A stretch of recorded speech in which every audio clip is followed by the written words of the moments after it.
Assalamualaikum, teman-teman semua. Selamat datang di channel Ilma Story HD. Tempatnya cerita-cerita penuh makna dan inspirasi. Sebelum kita mulai ceritanya, jangan lupa ya, klik tombol like dan subscribe sekarang juga, agar kamu nggak ketinggalan kisah-kisah menarik selanjutnya. Semoga yang like dan subscribe selalu diberi kesehatan, dimudahkan rezekinya, dan hidupnya penuh berkah. Amin. Dan yuk, absen dulu di kolom komentar. Tulis kamu nonton dari daerah mana. Biar kita tahu, Ilma Story HD ditonton dari seluruh penjuru Indonesia, bahkan dunia. Kalau sudah siap, ini dia kisahnya. Udara pagi di Desa Kertajaya terasa sejuk menusuk kulit. Embun masih bergelayut di pucuk-pucuk daun kopi yang tumbuh subur di kebun belakang rumah Bu Rahayu. Suara burung-burung kecil bersahutan, mengiringi langkah tenang perempuan paruh baya itu yang sedang menyiram tanaman bunga di halaman depan rumahnya. Rumah panggung dari kayu jati itu tampak sederhana, namun bersih dan penuh ketenangan, gambaran sempurna dari kehidupan damai seorang janda yang memilih hidup dalam kesendirian. Bu Rahayu, atau yang akrab dipanggil ibu oleh warga sekitar, telah melewati tahun-tahun sunyi sejak kepergian suaminya, Pak Sardi, yang meninggal karena serangan jantung saat sedang membantu panen di ladang milik tetangga. Mereka tak dikaruniai anak selama 20 tahun pernikahan, meski sudah berusaha lewat pengobatan medis hingga pengobatan tradisional. Tapi Bu Rahayu tak pernah mengeluh. Ia percaya, setiap manusia punya jatah kebahagiaannya masing-masing, dan tak semua kebahagiaan datang dalam bentuk yang sama. Pagi itu, seperti biasa, ia menanak nasi, lalu menyiapkan bahan untuk membuat kue apem dan nagasari pesanan warung Bu Lilis. Ia menggiling kelapa dengan alat tradisional sambil bersenandung lagu lama yang biasa ia nyanyikan saat masih gadis.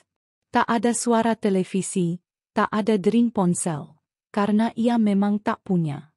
Hidupnya sederhana, seperti aliran sungai kecil yang tenang di samping rumah. Namun sesuatu terasa ganjil pagi itu. Saat Bu Rahayu membuka jendela depan, pandangannya terhenti pada sesosok tubuh kecil yang terbaring di bel bambu di pojok teras.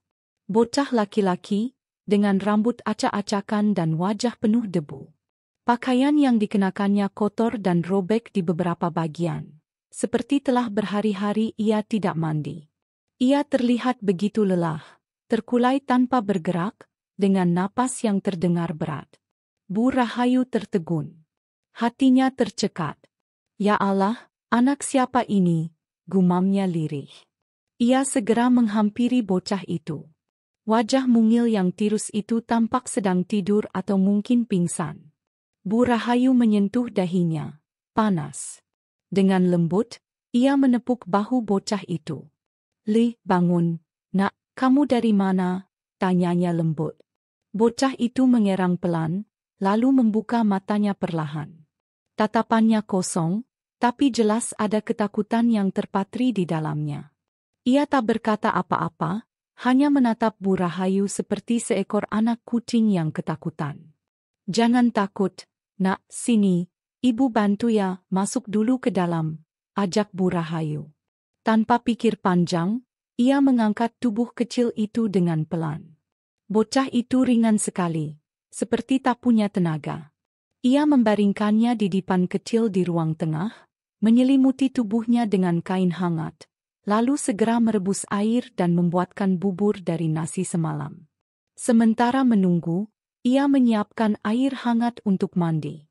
Setelah bocah itu cukup tenang dan makan beberapa suap bubur, Bu Rahayu perlahan mulai membersihkan tubuhnya.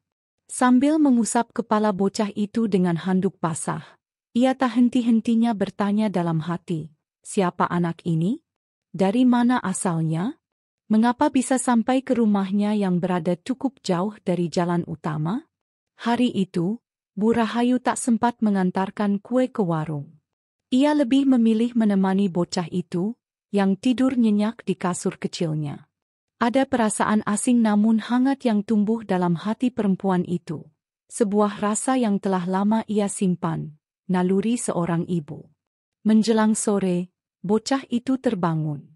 Ia menatap Bu Rahayu dengan mata yang lebih jernih, meski masih penuh kewaspadaan. "Namamu siapa, Nak?" tanya Bu Rahayu pelan, sambil menyodorkan segelas air hangat. Bocah itu diam sejenak, lalu menjawab pelan, hampir tak terdengar. "Niko." Suara itu lirih, tapi cukup untuk membuat Bu Rahayu tersenyum. "Niko, nama yang bagus." "Ibu Rahayu, Nak. Kamu bisa panggil ibu." Niko hanya mengangguk kecil. Ia tak bertanya apa-apa, tak bercerita apa-apa.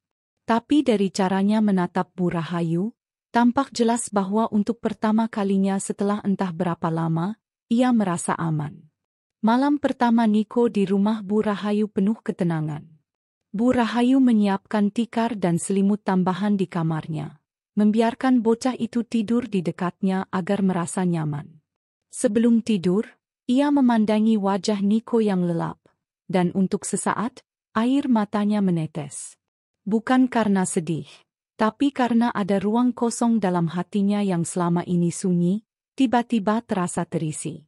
Keesokan paginya, Niko tampak lebih segar. Ia duduk di bel bambu sambil memandang halaman. Bu Rahayu membawa sepiring pisang goreng hangat dan segelas susu kental manis hangat. "Makan dulu, Nak. Perut kenyang, hati senam," ujarnya ceria. Niko tersenyum kecil. Senyum pertama yang Bu Rahayu lihat dari bocah itu.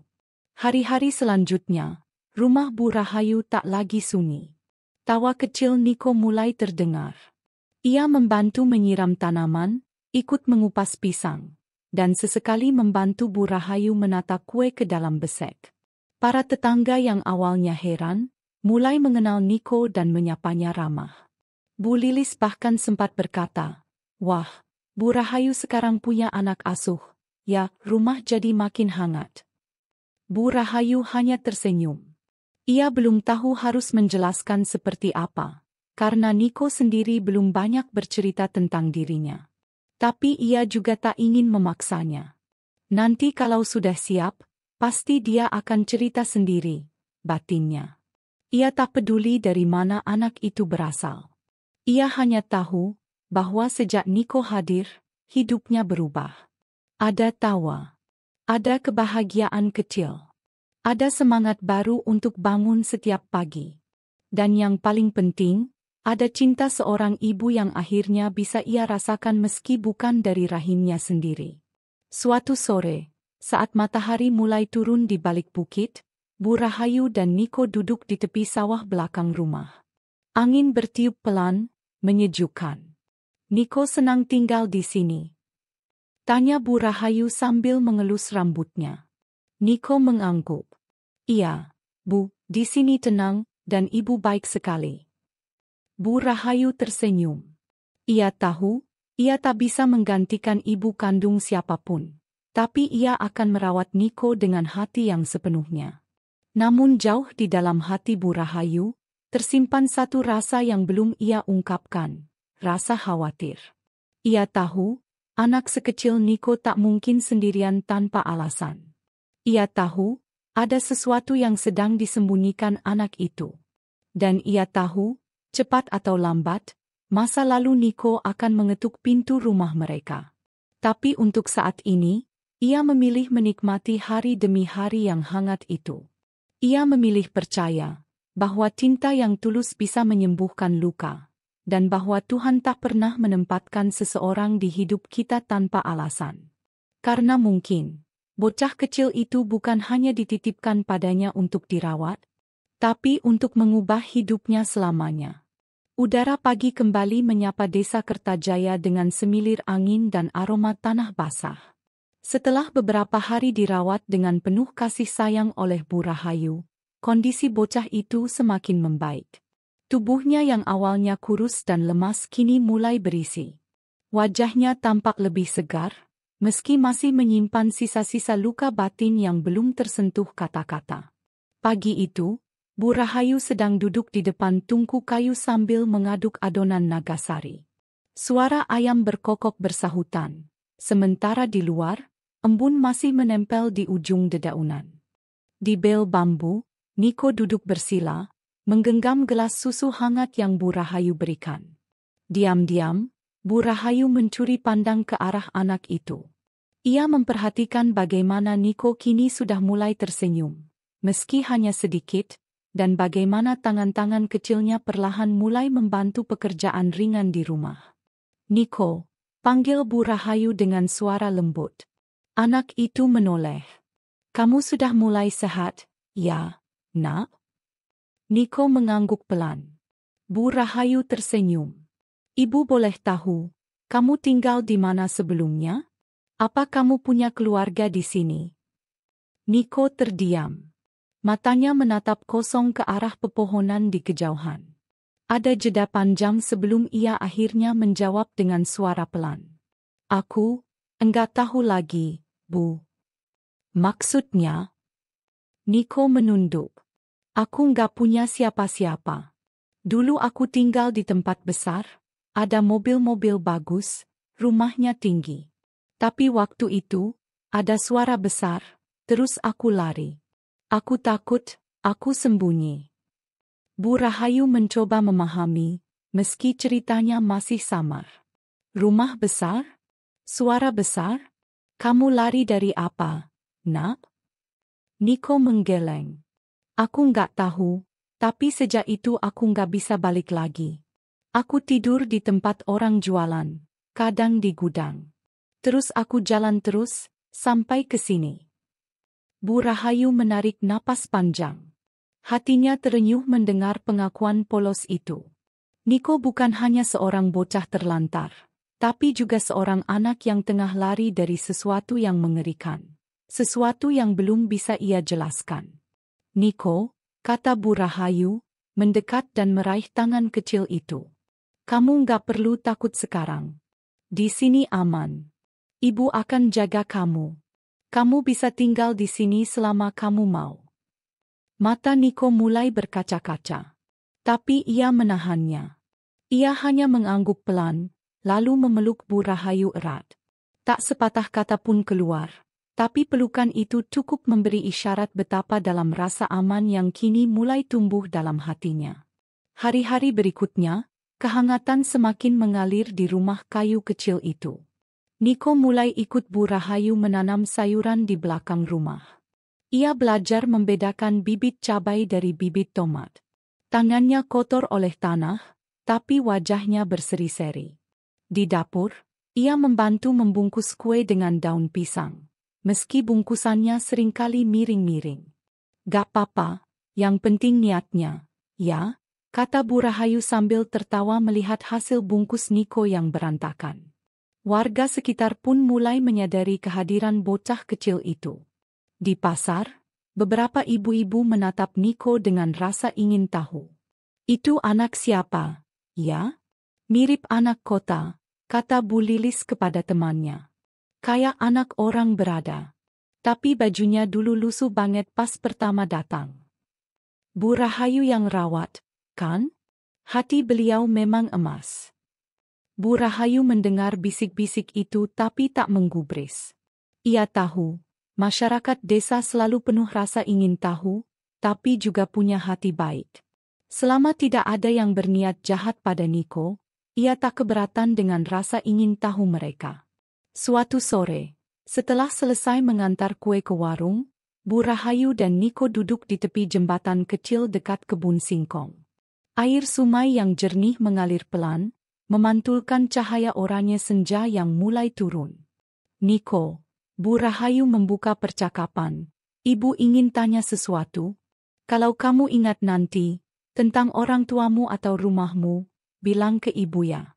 Supaya kalau memang ada yang cari kamu, kita bisa bantu." Niko menunduk. Ia memeluk lututnya sendiri. "Orang tuaku, katanya udah nggak ada." Bu Rahayu terkejut, tapi ia menahan diri untuk tidak menunjukkan keterkejutannya. "Kamu tahu dari mana?" Niko menarik napas panjang.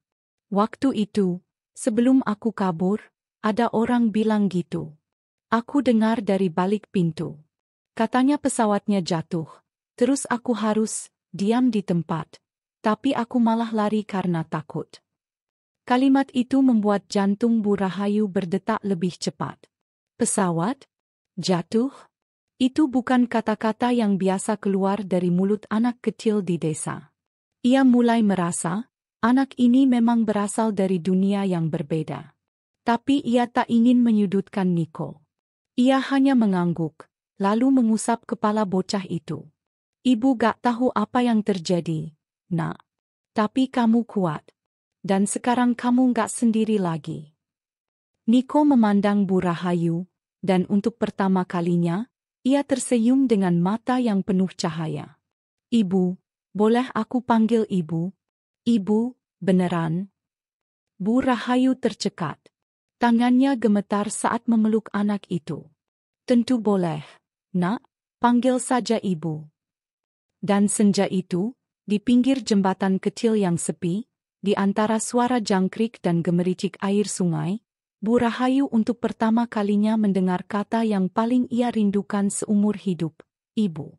Malam itu, Bu Rahayu duduk di ranjangnya sambil menatap Niko yang sudah tertidur pulas. Ia menatap wajah tenang anak itu, lalu menoleh ke atas langit-langit rumah, seolah berbicara kepada almarhum suaminya. Mas, anak ini mungkin bukan dari rahimku. Tapi kalau memang ini titipan Tuhan, aku akan jaga seumur hidupku. Ia menggenggam tangan kecil Niko. Hatinya mantap. Ia tak peduli siapa sebenarnya Niko, dari mana asalnya, atau kenapa ia bisa berada di sini. Yang ia tahu, anak itu membutuhkan cinta, dan ia, Bu Rahayu, akhirnya punya tempat untuk mencurahkan cintanya yang selama ini ia pendam dalam sunyi. Tapi di luar rumah, di kejauhan desa, takdir diam-diam tengah menyusun kepingan-kepingan peristiwa. Dan meski malam itu begitu tenang, Bu Rahayu belum tahu bahwa ketenangan itu hanya sementara, sebelum badai besar mengguncang hidupnya dan mengubah segalanya. Mentari pagi di desa Kertajaya kembali memamerkan cahaya emasnya, menyusup di antara dedaunan kopi yang mulai berbuah. Suara ayam berkokok dan alunan gamelan dari radio tetangga menciptakan suasana yang damai. Rumah panggung sederhana milik Bu Rahayu kini tak lagi hanya dihuni satu jiwa. Ada tawa, ada suara kaki kecil berlari, dan ada 2 piring makan di meja setiap pagi. Sejak kehadiran Niko, hari-hari Bu Rahayu berubah. Bangun tidur bukan lagi sekadar rutinitas untuk menyiram tanaman atau memasak kue, tapi kini juga untuk menyiapkan sarapan kesukaan seorang anak laki-laki yang selalu menyapa paginya dengan senyum lebar dan mata berbinar. Pagi itu, Niko sudah lebih dulu bangun. Ia berdiri di halaman depan dengan sapu di tangan, mencoba menyapu daun-daun yang jatuh semalam. Gerakannya masih kikuk, tapi penuh semangat. Bu Rahayu tersenyum dari balik jendela dapur. "Lei, sapunya pelan-pelan, ya. Nanti debunya naik semua," seru Bu Rahayu. "Iya, Bu," jawab Niko penuh semangat. Setelah menyapu halaman, mereka sarapan bersama. Menu sederhana, nasi, tahu goreng, dan sambal terasi. Niko makan lahap, bahkan sempat minta tambah. Bu Rahayu tertawa bahagia melihat nafsu makan anak itu. Ia seperti menemukan kembali semangat hidup yang dulu sempat hilang. Setelah makan, Bu Rahayu mengajak Niko ke kebun kecil di belakang rumah. Di sanalah mereka menanam sayur-sayuran seperti bayam, kangkung, dan cabai. Hari itu, Niko diajari cara menyemai bibit tomat. Tangannya kotor oleh tanah, tapi wajahnya sumringah. "Ibu, nanti kalau tomatnya sudah tumbuh, boleh aku petik sendiri?" "Boleh dong. Tapi kamu harus sabar. Merawat tanaman itu seperti merawat hati. Harus telaten, pelan-pelan, dan penuh cinta," jawab Bu Rahayu sambil tersenyum bijak. Niko mengangguk, meski mungkin belum sepenuhnya paham. Namun satu hal yang ia rasakan dengan jelas, ia disayangi. Beberapa hari kemudian, Bu Rahayu memutuskan mengajak Niko ke pasar pagi. Ia ingin memperkenalkan anak itu pada lingkungan sekitar dan juga agar Niko mulai terbiasa bersosialisasi. Mereka berangkat dengan sepeda ontel tua milik almarhum Pak Sardi. Niko duduk di boncengan dengan ransel kecil berisi jajanan Nagasari dan apem yang akan dijual. Sesampainya di pasar, beberapa pedagang langsung menyapa. "Wah, Bu Rahayu bawa anak, nih," seru Bu Darti, penjual telur. "Namanya siapa, Bu?"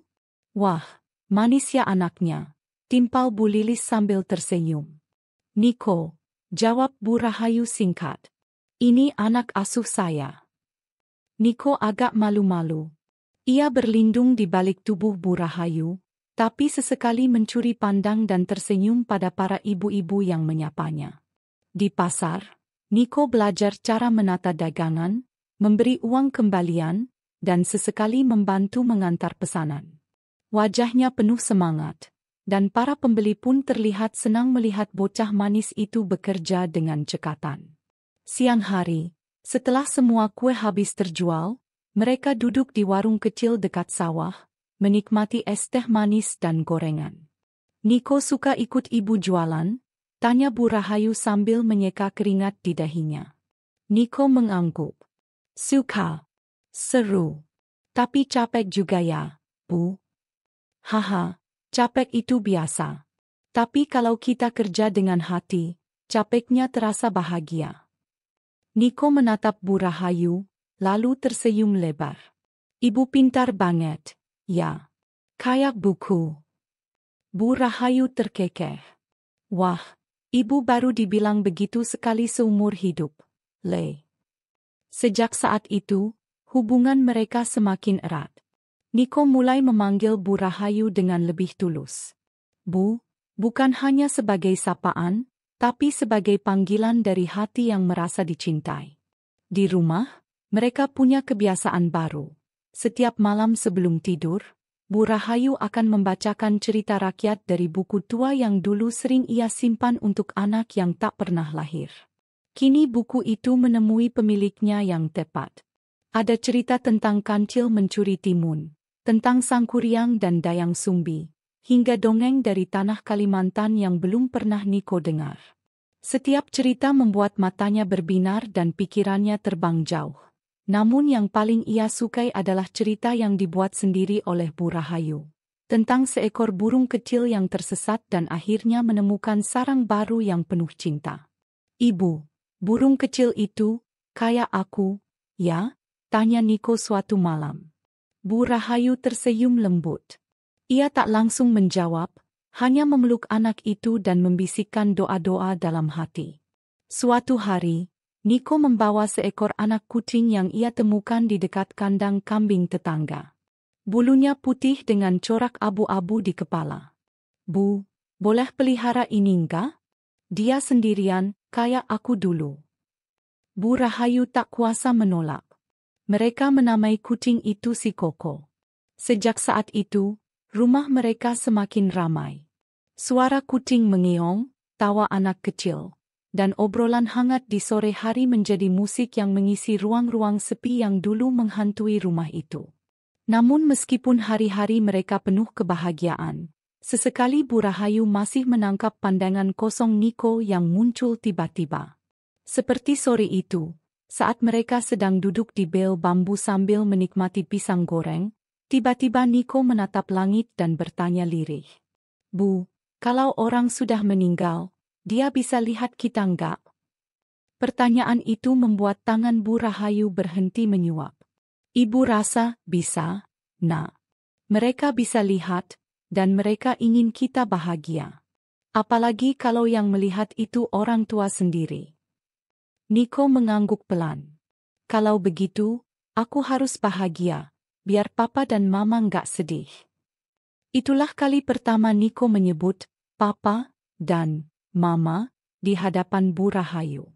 Ia belum pernah bercerita banyak, tapi dari raut wajahnya, Bu Rahayu tahu bahwa luka itu belum sembuh. Namun satu hal yang ia yakini, anak ini punya masa lalu yang jauh lebih dalam dari yang terlihat. Hari-hari indah bersama Niko terus bergulir. Bu Rahayu bahkan mulai melupakan bahwa anak itu datang dalam keadaan misterius. Cinta telah menutup semua celah kecurigaan. Yang tersisa hanya kebahagiaan sederhana. Menanam sayur, membuat kue, dan tidur nyenyak bersama senyum di bibir. Namun seperti awan yang perlahan menggumpal di balik bukit, ada sesuatu yang tak terlihat sedang mendekat. Sebuah babak baru yang akan menguji kasih sayang mereka, dan menyibak kebenaran yang selama ini tersembunyi. Tapi untuk saat ini, bagi Bu Rahayu dan Niko, dunia mereka adalah dunia kecil yang sempurna. Karena dalam hati yang penuh kasih, tak ada ruang untuk mencurigai masa lalu. Yang ada hanyalah rasa syukur, karena Tuhan telah mempertemukan mereka. Semenjak Niko hadir, rumah panggung sederhana Bu Rahayu di Desa Kertajaya berubah menjadi tempat yang hangat dan penuh kehidupan. Tak ada lagi malam-malam sunyi yang membekukan. Tawa kecil Niko mengisi lorong-lorong rumah, seolah menyapu bersih segala kesepian yang dulu berakar. Namun perlahan, di balik tawa dan kebersamaan itu, Bu Rahayu mulai merasakan sesuatu yang aneh. Bukan dari sikap Niko sehari-hari yang sangat sopan dan ringan tangan, tetapi dari hal-hal kecil yang muncul tanpa sengaja. Hal-hal yang sulit dijelaskan oleh logika seorang bocah seusia Niko. Suatu malam, ketika hujan mengguyur deras, dan suara angin menderu di sela-sela bambu yang basah, Niko mengigau dalam tidurnya. Bu Rahayu yang sedang menyiapkan ramuan jahe untuk dirinya sendiri tiba-tiba dikejutkan oleh suara rintihan dari kamar anak itu. "Jangan, jangan bawa aku. Om, jangan." Suara itu lirih, tapi penuh ketakutan. Bu Rahayu bergegas masuk ke kamar. Niko menggeliat dalam tidurnya. Wajahnya berkeringat dan tubuhnya menggigil, seolah sedang dikejar bayangan kelam. "Niko, tenang, Le. Ibu di sini, Nak." Bu Rahayu mengguncang tubuh anak itu pelan. Setelah beberapa saat, Niko terbangun. Matanya penuh air. Napasnya tersengal-sengal. Ia langsung memeluk Bu Rahayu erat-erat, tanpa berkata apa-apa. Bu Rahayu hanya mengelus rambutnya, mencoba menenangkan. Sudah, itu cuma mimpi buruk, ya. Kamu aman di sini." Tapi sejak malam itu, pertanyaan demi pertanyaan mulai tumbuh di benak Bu Rahayu. Siapa sebenarnya Niko? Mengapa ia bisa mengigau tentang Om yang ingin membawanya? Dan kenapa ia selalu tampak ketakutan saat melihat orang berpakaian rapi atau mobil mewah lewat di jalan desa? Keesokan paginya, Bu Rahayu mencuci pakaian Niko seperti biasa. Ia menuangkan sabun ke dalam ember besar, merendam baju kotor, dan mulai menyikat dengan penuh perhatian. Namun saat ia hendak mencuci celana jeans Niko, tangannya terhenti. Ada sesuatu di dalam saku belakang celana itu. Sebuah benda kecil yang keras dan dingin. Bu Rahayu mengeluarkannya pelan-pelan. Sebuah kalung emas. Rantainya halus, dan liontinnya berbentuk huruf N, kecil yang elegan. Tapi yang paling mengejutkan adalah detail di bagian belakang liontin itu. Terukir dengan halus lambang kecil berbentuk mahkota dengan ukiran inisial VK. "Ini bukan kalung biasa," gumam Bu Rahayu pelan. Bersama kalung itu, terdapat secari kertas yang terlipat rapi. Kertasnya tebal, tampak seperti jenis kertas eksklusif, dan ketika dibuka, mata Bu Rahayu langsung tertumbuk pada simbol berwarna emas yang tercetak di bagian atas. Segel dengan tulisan asing dan lambang perusahaan mewah. Tulisan di bawahnya rapi dan singkat. "Jika kau menemukan anak ini, lindungilah dia. Dia adalah pewaris yang sah. Jangan serahkan pada siapapun sebelum waktunya." Tak ada nama, tak ada tanda tangan, hanya segel berbentuk mahkota kecil yang sama dengan yang tergantung di kalung. Tangan Bu Rahayu gemetar. Ia kembali menatap kalung itu, lalu suratnya, dan kemudian memandang ke arah pintu rumah. Ke arah di mana Niko sedang bermain bersama si Koko di bawah pohon mangga. "Apa maksudnya ini?" pikir Bu Rahayu. "Siapa yang meninggalkan surat ini? Dan kenapa anak ini disebut pewaris? Ia merasakan sesuatu mengalir dalam darahnya. Sebuah perasaan waspada yang selama ini tertutupi oleh kasih sayang dan kebahagiaan. Sore harinya, saat mereka sedang duduk bersama menonton bayangan burung-burung pulang melintasi langit senja, Bu Rahayu mencoba membuka percakapan. Niko, ibu nemu kalungmu tadi. Sama suratnya, yang di saku celana. Niko mendadak diam. Tangannya berhenti mengelus kepala si Koko. Tatapannya menunduk, lalu perlahan beralih pada Bu Rahayu. Kamu tahu apa arti surat itu, Lei? Niko menggigit bibirnya. Aku gak tahu semuanya, Bu, tapi aku ingat waktu aku kabur, ada orang yang naruh surat dan kalung itu di jaketku. Dia bilang, kalau aku hilang, orang yang baik pasti nolongin aku. Orang itu siapa? Niko menggeleng. Dia orang tua. Tapi bukan penjaga rumah. Aku gak sempat tanya. Aku lari waktu dengar suara keras, terus masuk ke hutan. Setelah itu, aku jalan terus, sampai aku gak tahu lagi aku di mana. Bu Rahayu terdiam. Ia tak ingin menekan Niko dengan pertanyaan. Tapi jelas sudah, Niko bukan anak sembarangan.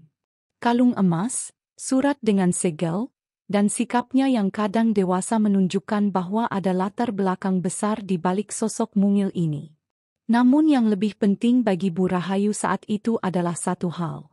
Niko adalah anak yang sedang lari dari ketakutan, bukan mengejar kekayaan.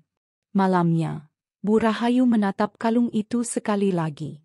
Ia mengamati detailnya dengan kaca pembesar.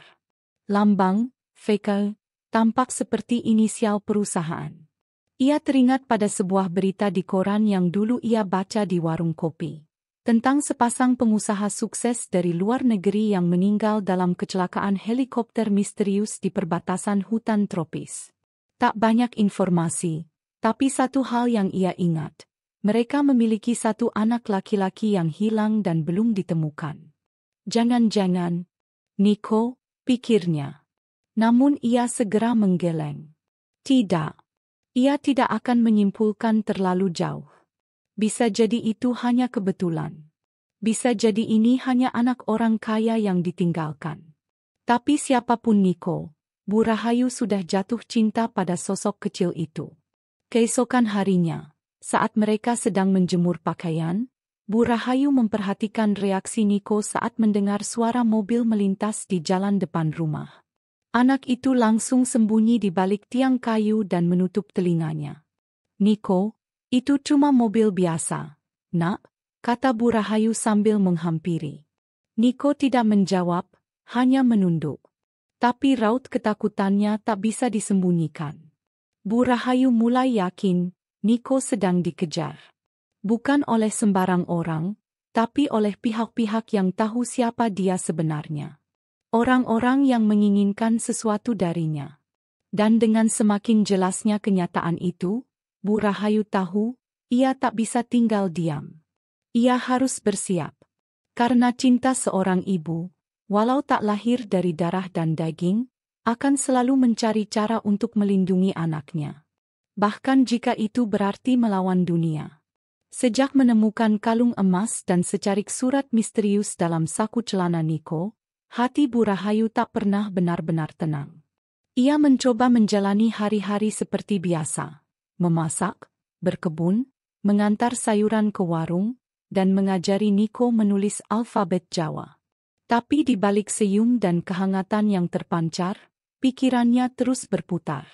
Setiap malam, ketika Niko sudah tertidur, ia duduk di depan meja kayu tuanya sambil menatap surat itu. Tangannya menyusuri guratan tinta yang begitu rapi, lalu berhenti pada lambang mahkota kecil di sudut kanan bawah. Lambang itu membuat hatinya berdegup tak biasa. Apa maksudnya ini semua, Gusti? Gumamnya suatu malam. Kenapa anak sekecil Niko harus bawa-bawa surat kayak begini? Ia mencoba mencari tahu lebih banyak. Beberapa hari kemudian, saat kebetulan mengantar pisang ke warung Pak Udin, pemilik warung yang juga sering menyimpan koran-koran lama, Bu Rahayu pun menyempatkan diri membaca-baca halaman berita yang tersimpan dalam plastik besar. Matanya tertumbuk pada sebuah berita yang seolah menjadi potongan puzzle terakhir dari semua kegelisahannya. Pasangan dermawan asing hilang dalam kecelakaan helikopter di kawasan hutan tropis, anak tunggal belum ditemukan. Berita itu sudah hampir 2 bulan lalu. Tertulis nama perusahaan mereka, VKI Foundation. Sebuah yayasan internasional yang bergerak di bidang kemanusiaan dan konservasi. Di akhir artikel itu, disebutkan bahwa anak mereka yang masih berusia 8 tahun, Nikolai Emmanuel, dikabarkan hilang tanpa jejak. Bu Rahayu menelan ludah. Ia kembali membaca nama itu, Nikolai Emmanuel. "Niko," bisiknya lirih. Sore itu, angin bertiup pelan dari arah selatan. Daun-daun jati berguguran dan menyebar di halaman rumah Bu Rahayu. Niko sedang duduk di atas tikar rotan, mencoba menulis kata-kata sederhana di atas buku tulis bekas yang disulap Bu Rahayu dari kertas bungkus nasi. "Niko," panggil Bu Rahayu sambil duduk di sampingnya. "Boleh ibu tanya satu hal, nak?" Niko mengangguk, matanya jernih. "Nama lengkapmu siapa, Lei?" "Maksud ibu, nama panjangmu, bukan cuma Niko?" Anak itu menunduk, kemudian dengan suara pelan menjawab, "Nikolai? Nikolai Emmanuel." Tubuh Bu Rahayu serasa disambar petir pelan. Ia menutup mulutnya agar tak terkejut di depan anak itu. "Orang tuamu siapa, nak?" lanjutnya hati-hati. Niko menatap langit. Matanya tampak sendu. Lalu ia menjawab pelan, "Mama Mia, Papa Victor. Tapi, mereka hilang, Bu, waktu pesawat kecil kami jatuh." Ternyata, dugaan Bu Rahayu benar. Niko bukan bocah biasa.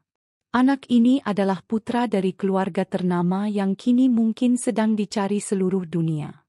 Tapi anehnya, tak ada satupun aparat atau pihak berwenang yang datang ke desa mencarinya.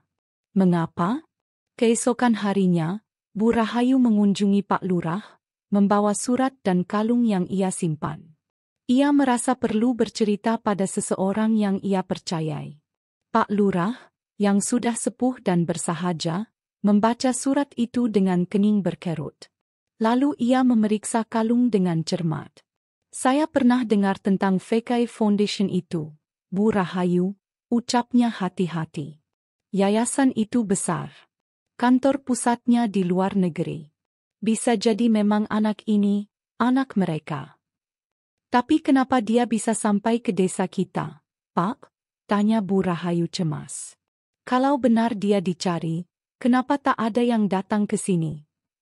Pak Lurah memandangi hamparan sawah di kejauhan. Sejenak diam, lalu berkata, "Kemungkinan besar, ada yang ingin menyembunyikannya. Atau lebih buruk, ada yang ingin dia tidak ditemukan." Kata-kata itu membuat tengkuk Bu Rahayu dingin. Ia menatap surat yang kembali diletakkan di atas meja. Kalimat terakhir surat itu kembali menggema di benaknya. "Jangan serahkan pada siapapun sebelum waktunya." Itu bukan peringatan biasa. Itu mungkin permohonan terakhir seseorang yang tahu bahwa nyawa Niko sedang dalam bahaya. Sejak saat itu, Bu Rahayu mulai lebih waspada. Ia melarang Niko bermain terlalu jauh dari rumah. Ia mulai menutup pagar bambu di malam hari. Bahkan menaruh lonceng kecil di atas pintu agar bisa mendengar jika ada yang masuk. Niko pun mulai memahami bahwa Bu Rahayu tahu sesuatu tentang masa lalunya. Tapi anak itu tetap merasa tenang bersama ibu barunya. Ia merasa rumah kecil itu adalah tempat paling aman yang pernah ia kenal. Suatu malam, Niko duduk di pangkuan Bu Rahayu di teras, sambil menatap bintang. "Ibu," katanya lirih, "kalau suatu saat ada orang datang, terus bilang mereka kenal aku, ibu bakal serahin aku ke mereka?" Bu Rahayu tersentak. Tapi ia menenangkan diri, lalu menjawab dengan tenang. "Selama hatiku bilang kamu belum aman, ibu gak akan biarin siapapun bawa kamu pergi, Le. Kamu anak ibu sekarang. Dunia boleh bilang apa, tapi hatiku sudah milih kamu. Niko memeluk Bu Rahayu erat-erat. Malam itu langit bertabur bintang, tapi perasaan mereka seperti satu pelindung hangat yang tak terlihat. Namun mereka tak tahu, di kejauhan, di jalanan utama desa, sebuah mobil hitam asing berhenti. Dua orang pria berjas keluar, menatap peta kecil yang sudah lusuh. Salah satunya memegang tablet dan menunjukkan foto seorang anak. Ini tempat terakhir sinyalnya tertangkap, kata pria berkacamata itu, kita hampir sampai. Dan dari balik kaca gelap mobil, seorang perempuan cantik dengan wajah keras menatap lurus ke depan. Pastikan jangan ada yang tahu siapa kita. Dan kalau benar dia ada di sini, anak itu milik kita. Pagi itu, udara terasa segar. Burung-burung pipit bernyanyi di atas atap seng yang sudah berkarat. Seperti biasa, Bu Rahayu bangun lebih awal untuk membersihkan halaman dan menanak nasi. Sementara Niko masih terlelap di dalam, memeluk bantal kecilnya dengan tenang. Hari itu, Bu Rahayu berencana mengajarinya menanam cabai di pekarangan belakang. Ia ingin kehidupan mereka terus berjalan seperti biasa, sederhana, damai, dan penuh kasih. Namun pagi itu tidak berlangsung seperti biasa. Sekitar pukul 8, warung Bujum, tetangga sebelah yang menjual kopi dan gorengan, tiba-tiba ramai. Dua pria asing, berpakaian rapi dengan jas hitam dan sepatu mengilap, datang turun dari mobil hitam yang diparkir tak jauh dari masjid desa. Warga yang jarang melihat tamu dari luar langsung curiga. Apalagi gaya bicara mereka yang bak orang kota dan nada pertanyaan mereka yang terdengar seperti interogasi. Permisi, Bu. Kami sedang mencari seorang anak laki-laki, kata salah satu dari mereka sambil mengeluarkan foto dari map. Namanya Niko. Umurnya sekitar 8 tahun. Kulitnya cerah. Apakah ibu pernah melihat anak ini di sekitar sini? Bu Jum, yang dikenal cerewet, langsung curiga. Ia menatap tajam foto itu, lalu berpura-pura tak tahu. Oh, enggak pernah lihat, Pak. Di sini banyak anak kecil, tapi enggak tahu siapa namanya Niko. Pria yang satunya tampak tidak puas. Ia menatap sekitar dengan tatapan tajam, lalu berkata kepada rekannya, tempat ini terlalu terpencil. Kalau benar dia di sini, kita harus gerak cepat sebelum orang lain tahu. Perkataan itu terdengar oleh Pak Sarman, yang kebetulan sedang membeli kopi. Ia langsung menaruh curiga. Sepulang dari warung, ia pun mampir ke rumah Bu Rahayu untuk memberitahu. Bu, tadi ada dua orang asing tanya-tanya tentang anak namanya Niko, ucap Pak Sarman dengan nada waspada. Kayaknya bukan orang baik-baik. Gayanya kayak detektif, tapi licik. Wajah Bu Rahayu seketika berubah. Ia menahan napas, jantungnya berdegup tak karuan. Dengan cepat, ia mengunci pintu dan jendela rumah. Ia mendekati kamar dan melihat Niko masih tidur. Niko, bisiknya pelan sambil mengelus rambut anak itu. Kita harus siap. Mereka mulai datang. Sejak pertemuan dengan Pak Lurah dan penemuan surat misterius, Bu Rahayu sudah menduga bahwa waktunya akan tiba. Waktu di mana masa lalu Niko mulai menghampiri mereka, perlahan tapi pasti. Tapi ia tak menyangka datang secepat ini. Ia tahu, orang-orang yang datang bukan sekadar mencari, mereka ingin mengambil. Ia mengingat surat yang dibacanya malam itu. Surat dengan tulisan tangan halus dan tanda tangan bertinta emas. Surat yang menyebut nama lengkap Niko, silsilah keluarganya, dan ancaman yang mungkin menimpanya jika jatuh ke tangan yang salah. Bu Rahayu tak tahu banyak soal hukum atau politik perusahaan, tapi satu hal yang ia tahu, anak ini butuh perlindungan. Dan ia tidak akan membiarkan siapapun merenggutnya. Siangnya, ia mengajak Niko duduk di beranda, sambil memberinya segelas teh manis. Niko, kamu pernah lihat orang yang tadi datang ke warung? Tanya Bu Rahayu perlahan. Niko tampak kaget. Orang berjas hitam. Bu Rahayu mengangguk. Anak itu menunduk, lalu menjawab lirih, aku kenal mereka. Mereka pernah ke rumah sebelum pesawat kami jatuh. Mereka marah-marah ke papa. Mereka orang jahat, Bu. Ucapan itu menghujam Bu Rahayu seperti paku dingin. Anak ini tak hanya mengenal mereka, ia menyimpan rasa takut yang mendalam. Kita harus pergi malam ini, Lei, ucap Bu Rahayu dengan tenang. Kita akan mengungsi dulu ke tempat yang aman. Niko menatapnya dengan mata lebar, tapi tak bertanya. Ia hanya mengangguk pelan dan memeluk Bu Rahayu erat-erat. Menjelang malam, Bu Rahayu mempersiapkan beberapa pakaian di dalam karung kecil. Ia juga membawa beberapa bahan makanan, korek api, dan uang simpanannya yang tak seberapa. Rumah saudaranya, Mbak Tini, berada di pinggiran hutan pinus sekitar 7 kilometer dari desa. Tempat itu dulu sering ia kunjungi saat butuh ketenangan. Sekarang, ia berharap tempat itu bisa jadi tempat persembunyian. Dengan menuntun Niko berjalan melewati jalan setapak dan menyusuri semak belukar, Bu Rahayu meninggalkan rumah kecilnya tanpa berpamitan pada siapapun. Mereka hanya membawa keheningan dan harapan. Langit malam gelap tanpa bulan. Tapi langkah mereka mantap. Meski kaki Bu Rahayu mulai lelah dan napasnya terengah. Niko menggenggam tangan ibu angkatnya dengan erat. Di wajahnya, tak ada ketakutan, hanya rasa percaya. Sekitar pukul 11 malam, mereka tiba di rumah Mbak Tini. Sebuah rumah panggung kecil yang dikelilingi pohon-pohon pinus menjulang tinggi. Mbak Tini yang sudah tua dan hidup sendiri, langsung menerima mereka tanpa banyak tanya. Selama ini kamu baik, Yu. Sekarang giliran aku bantu, ucapnya sambil menyiapkan tikar untuk Niko tidur. Malam itu, di tengah desiran daun pinus dan suara jangkrik, Bu Rahayu dan Niko tidur berdekapan. Dunia luar mungkin sedang mencarinya. Tapi di tengah hutan ini, mereka merasa lebih aman daripada di keramaian. Keesokan paginya, saat matahari mulai mengintip di balik pepohonan, Niko duduk di bawah pohon dan membuka kembali surat warisan itu. Ia menatap Bu Rahayu, lalu berkata pelan, Bu, sebenarnya ada yang belum aku bilang. Bu Rahayu duduk di sampingnya, menunggu. Waktu pesawat jatuh, aku sempat dengar percakapan papa sama mama. Mereka tahu ada orang yang ingin mengambil perusahaan.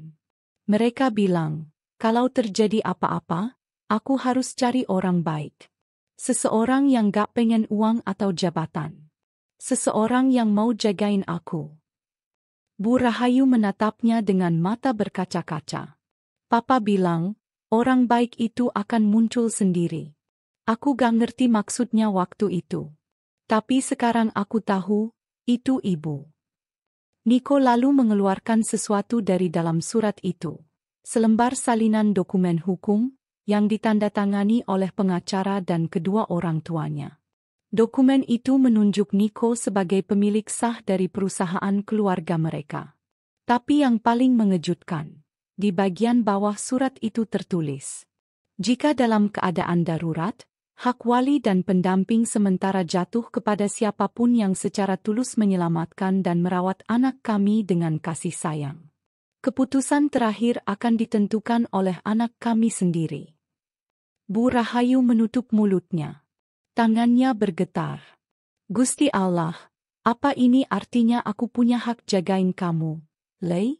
Bisiknya. Niko mengangguk pelan. Aku mau tinggal sama ibu. Gak peduli siapapun yang datang nanti. Air mata Bu Rahayu jatuh tanpa bisa dibendung. Pelukan hangat mereka di bawah pohon pinus jadi saksi ikatan hati antara dua jiwa, yang bertemu bukan karena darah, tapi karena kasih yang suci dan tak bersyarat. Tapi mereka tahu, waktu damai tak akan lama. Orang-orang itu pasti akan terus mencari. Dan cepat atau lambat, mereka akan tiba di tempat ini juga. Namun kini, Bu Rahayu tak takut lagi. Ia tahu siapa Niko sebenarnya. Dan lebih dari itu, ia tahu siapa dirinya sekarang. Bukan hanya seorang janda tua di pinggiran desa, tapi ibu bagi seorang anak yang sedang diburu dunia. Dan ia siap mempertahankan anak itu, sampai kapanpun. Niko membuka surat itu perlahan, menunjukkan halaman dalam yang penuh dengan tulisan tangan dan cap bertinta emas.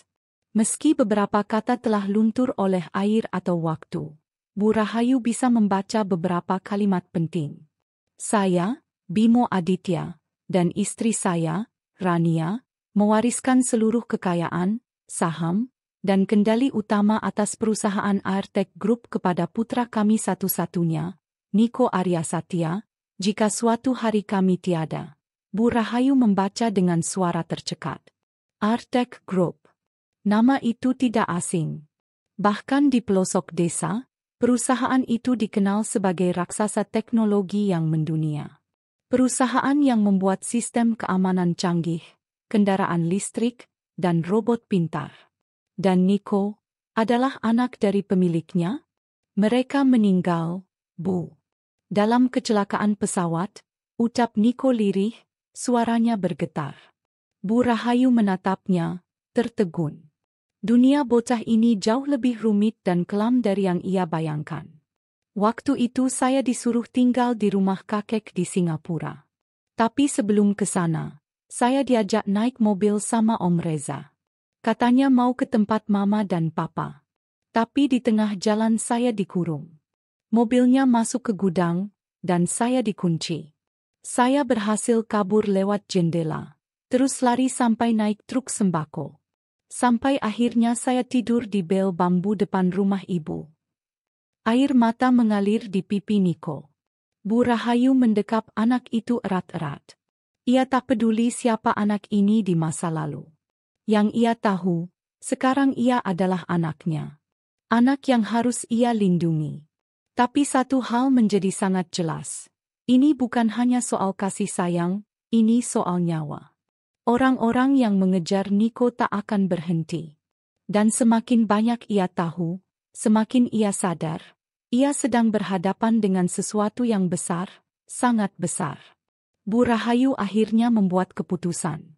Ia harus menghubungi kenalan lama suaminya dulu, Pak Haris, seorang mantan pengacara yang kini tinggal tak jauh dari kota kecil.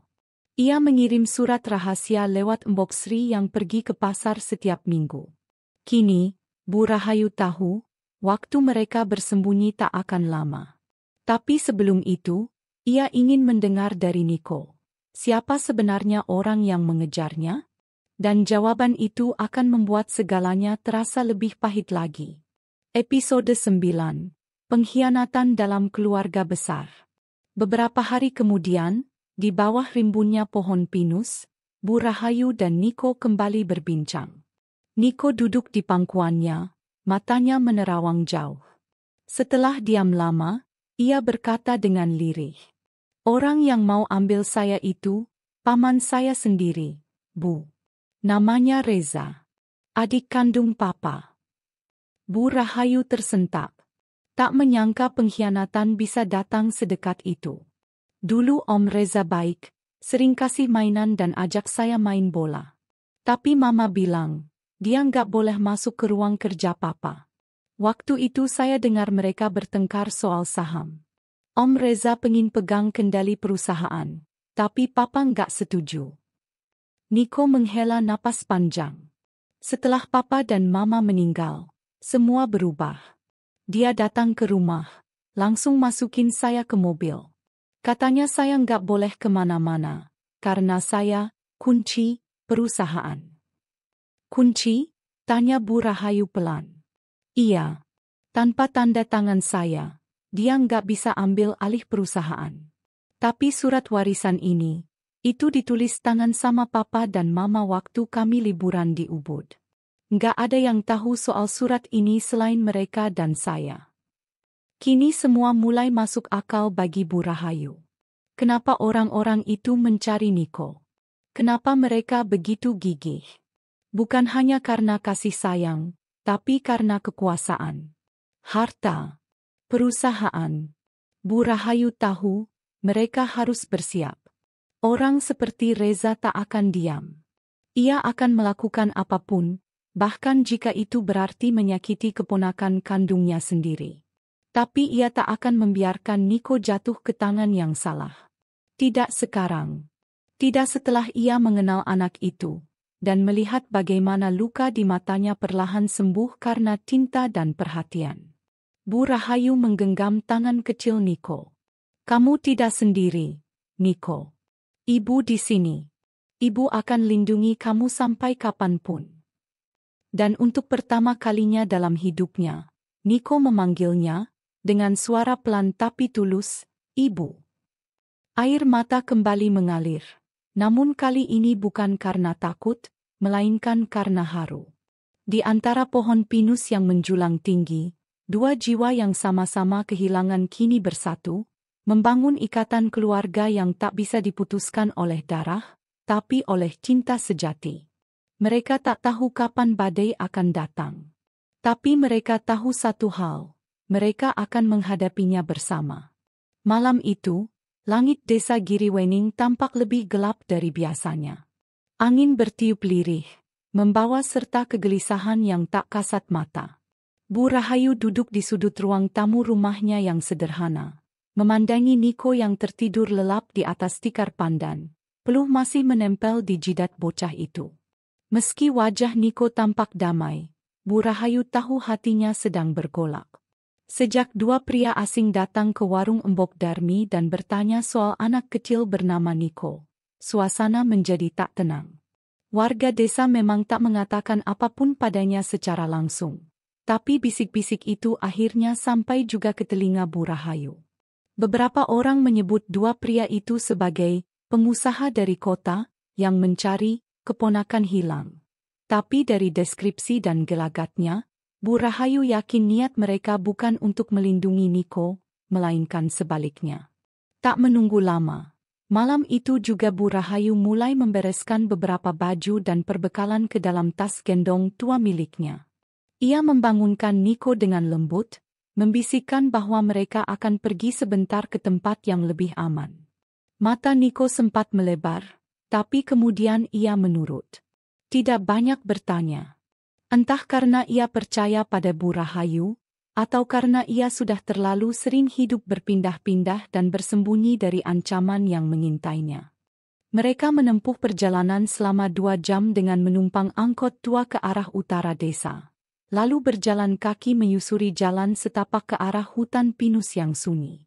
Disitulah, di balik barisan pohon tinggi menjulang dan suara jangkrik bersahutan, tersembunyi sebuah rumah kayu tua milik adik ipar Bu Rahayu yang telah lama pindah ke luar negeri. Rumah itu kosong dan tak terurus, tapi masih berdiri kokoh, menjadi tempat perlindungan sempurna. Hari-hari pertama di sana terasa seperti menyendiri dari dunia. Bu Rahayu memasak dengan kayu bakar, mengambil air dari sumur, dan sesekali berjalan ke warung kecil di desa terdekat membeli kebutuhan pokok. Ia berusaha menjauh dari keramaian, menjaga agar keberadaan mereka tidak diketahui siapapun. Di tengah keheningan dan udara sejuk hutan pinus, Niko perlahan mulai membuka cerita yang selama ini dipendamnya. Suatu sore saat mereka duduk di beranda rumah, ditemani secangkir teh panas dan kudapan singkong goreng, Niko menatap jauh ke arah langit yang mulai kemerahan. Ia menarik napas dalam-dalam, lalu mulai berbicara dengan suara pelan. Bu, aku mau cerita sesuatu yang penting, ucapnya, matanya tak lepas dari pergerakan angin di pucuk-pucuk pinus. Bu Rahayu menoleh, tangannya berhenti mengaduk teh. Ya, nak, ceritakan saja. Ibu dengar. Aku bukan anak jalanan biasa. Aku kabur dari rumah. Dulu, aku tinggal di kota besar. Di rumah tinggi dengan pagar besi dan mobil-mobil mewah. Tapi suatu hari, Papa dan Mama pergi naik pesawat, dan pesawat itu jatuh. Bu Rahayu menatap Niko dengan mata terbelalak. Tangan tuanya gemetar, tapi ia tetap tenang. Lalu kamu sendiri, nak? Niko mengangguk pelan. Setelah itu, pamanku datang. Katanya dia akan rawat aku. Tapi Bu, aku tahu dia bukan orang baik. Dia cuma ingin mengambil semua harta papa dan mama. Aku pernah dengar dia bicara di telepon. Katanya aku cuma penghalang. Astagfirullah, bisik Bu Rahayu. Niko melanjutkan, malam itu aku kabur. Bawa surat dan kalung mama. Itu satu-satunya bukti aku anak mereka. Aku lari jauh, naik bis sembarangan, sampai akhirnya aku tidur di bel bambu rumah ibu. Bu Rahayu memeluk Niko erat-erat. Hatinya hancur membayangkan anak sekecil itu harus menanggung duka dan bahaya sebesar itu sendirian. Tapi dalam pelukan itu, ia juga menemukan tekad. Ia tidak akan membiarkan siapapun menyakiti anak ini. Tidak peduli siapa mereka. Hari-hari selanjutnya, Bu Rahayu mulai membantu Niko menghafalkan isi surat itu, yang ditulis dalam bahasa resmi dan sedikit hukum. Di surat tersebut, ternyata ayah dan ibu Niko sudah menyiapkan surat wasiat darurat. Jika sesuatu terjadi pada mereka, seluruh harta dan kepemilikan perusahaan jatuh ke tangan Niko. Tapi yang mengejutkan, surat itu juga menyebutkan bahwa jika Niko masih di bawah umur, maka hak waris akan diberikan kepada orang yang telah merawatnya dengan kasih tanpa pamrih, yang harus dibuktikan dengan kesaksian hidup, bukan hubungan darah. Bu Rahayu nyaris tak bisa berkata-kata membaca bagian itu. Ia tahu, Tuhan sedang memberinya ujian dan amanah sekaligus. Niko juga mengaku bahwa paman kandungnya kini sedang mencarinya, berusaha merebut surat itu, dan memastikan Niko tidak pernah kembali ke dunia perusahaan. Paman bilang, aku bukan siapa-siapa. Dia mau ambil semuanya, lalu kirim aku ke luar negeri. Katanya, aku cuma anak kecil bodoh yang tak bisa ngapa-ngapain. Namun yang tak diketahui sang paman adalah, Niko lebih cerdas dari yang ia kira. Dalam surat yang ia bawa, tertulis kode pengamanan biometrik dan wasiat final yang hanya bisa dibuka dengan sidik jari dan kalung yang selalu dipakai Niko. Anak itu diam-diam menyimpan kekuatan besar yang membuatnya diburu. Dan Bu Rahayu kini menjadi satu-satunya orang dewasa yang dipercayainya. Di hutan pinus, hubungan mereka semakin erat. Bu Rahayu tak lagi melihat Niko hanya sebagai tamu kecil yang ditolongnya. Ia merasa seolah darah dagingnya sendiri sedang duduk di sisinya setiap malam, memeluknya saat dingin menusuk, atau membantunya memetik daun singkong saat matahari pagi bersinar malu-malu. Namun kedamaian itu hanya sementara. Karena seperti kabut yang datang tanpa diundang, bahaya mulai merayap dari kejauhan. Suatu pagi, saat Bu Rahayu turun ke warung membeli beras, ia melihat sebuah mobil SUV hitam terparkir di ujung jalan. Seorang pria tinggi berbadan tegap sedang berbincang dengan kepala dusun setempat. Saat Bu Rahayu menunduk dan mempercepat langkahnya, ia sempat menangkap sepintas sorot mata pria itu, dingin, tajam, penuh ambisi. Nalurinya berkata, mereka sudah mulai mendekat. Malam itu angin berdesir pelan di antara pepohonan pinus yang tinggi menjulang. Bu Rahayu duduk termenung di sudut rumah kayu tua itu. Wajahnya menegam, pikirannya tak henti-henti berputar sejak ia melihat pria asing dengan mobil hitam siang tadi. Ia tahu waktu mereka tinggal di tempat ini mungkin tak lama lagi. Tapi sebelum semuanya terlambat, ia ingin mendengar dan memahami sepenuhnya kebenaran dari mulut anak yang kini menjadi separuh hidupnya. Niko, panggilnya perlahan. Matanya menatap lembut anak itu yang sedang mengeringkan rambut setelah mandi dari pancuran di belakang rumah.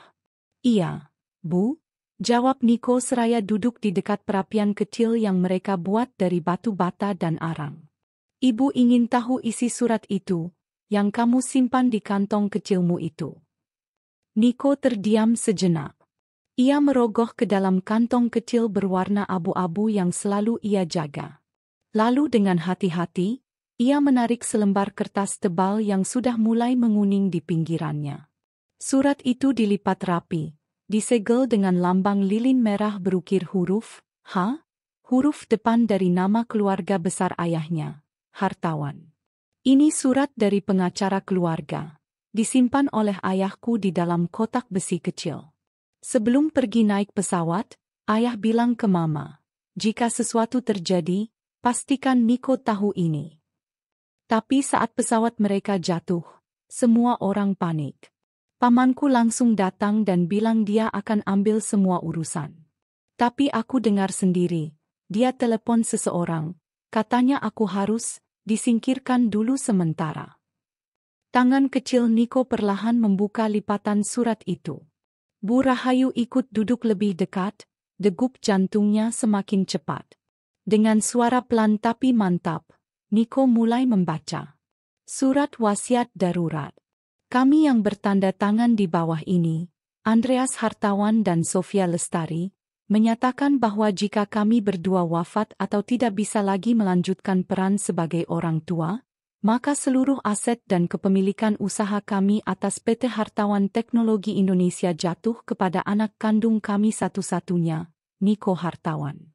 Namun, hingga Niko mencapai usia 21 tahun, hak pengelolaan, pengawasan, dan perlindungan sepenuhnya dipercayakan kepada individu yang telah merawat dan melindungi Niko dengan kasih sayang tulus, tanpa pamrih, tanpa motif ekonomi atau kekuasaan.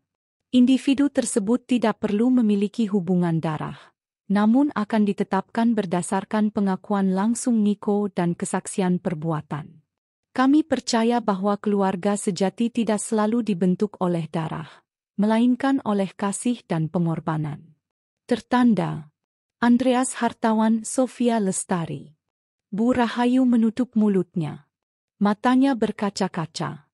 Ia menatap anak itu, yang kini bukan hanya menjadi anak asuhnya, tetapi pewaris sah dari sebuah kerajaan bisnis yang sangat besar.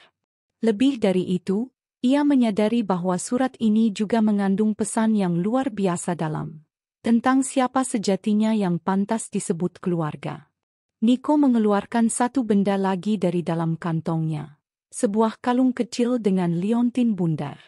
Di dalam liontin itu ada sidik jari mini yang sudah dilaminasi.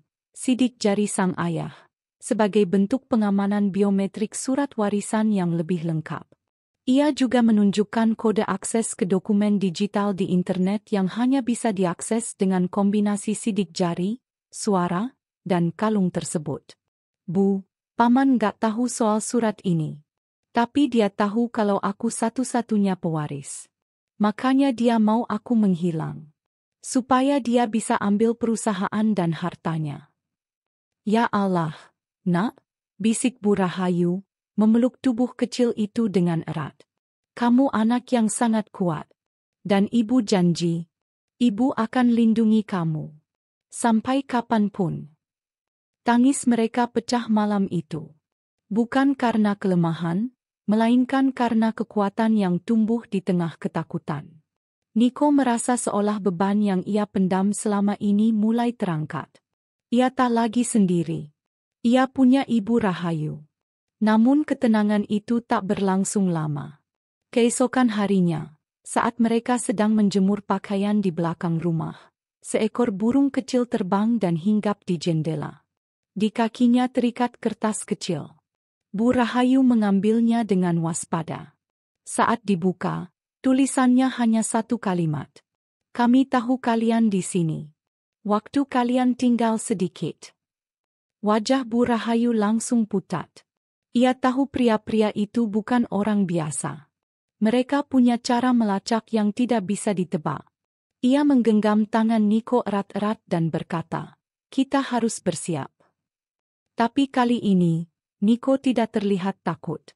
Ia menatap ke depan dengan tatapan yang tak biasa. "Bu, kita nggak perlu lari lagi. Aku punya semua bukti.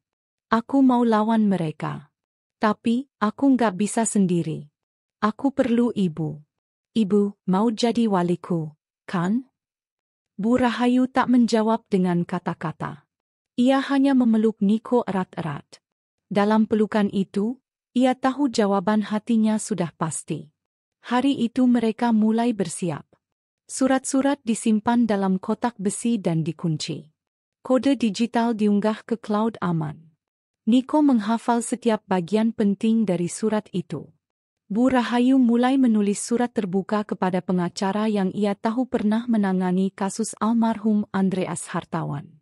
Mereka tidak akan sembunyi lagi. Mereka akan menghadapi semuanya dengan kepala tegak. Karena dalam hidup, kadang keluarga tidak datang dari darah, tapi dari siapa yang ada saat dunia memusuhi. Dan dalam hening hutan pinus itu, seorang anak pewaris kekaisaran teknologi dan seorang janda tua penjual gorengan, mulai membangun benteng terakhir mereka. Bukan dari tembok batu, tapi dari tinta yang tidak bisa dihancurkan. Hari mulai mendung saat kabar tak terduga datang dari pengacara tua bernama Pak Rashid, seseorang yang pernah menjadi penasihat hukum kepercayaan almarhum Andreas Hartawan.